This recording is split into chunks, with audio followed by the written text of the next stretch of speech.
Good day, I am Maria Fernanda Aramburu Castel, a student of the Master Degree in Electronic Science. I will present the poster entitled Neurological Affectation due to COVID-19.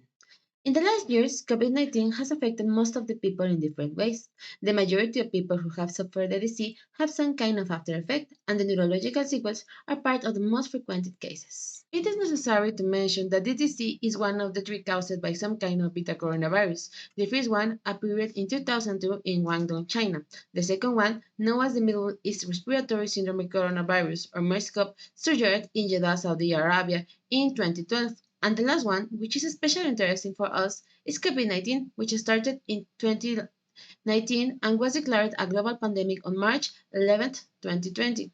The impact was so that even now, the medical community don't have a complete scheme of the sequels, which are especially important to be studied. The interest in the neurological sequels appeared in the first year, when the Chinese doctors found that the 36% of the people who got COVID-19 present some kind of neurological abnormality.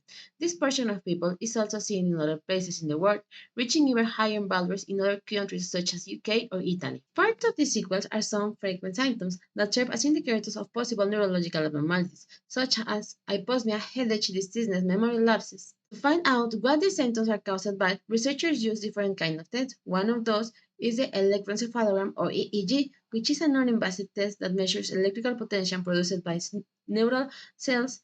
Through this, it is possible to find specific patterns related with neurological abnormalities. They are usually related to some type of alteration in the EEG of the patients.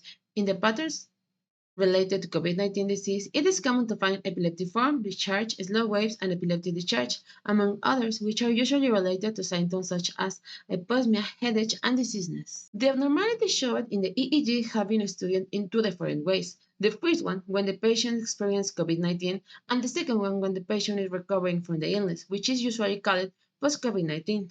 Though these findings are similar, in both cases the most frequent abnormality is background swelling in several intensities, followed by epileptic form recharge and epileptic discharge. An example of this is the results obtained from the Giovanni Forlani's post-COVID-19 dataset, in which the 20 cases studied 7 individuals.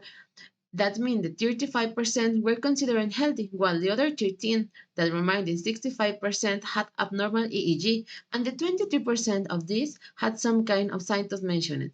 This is expressed graphically in the figure 2.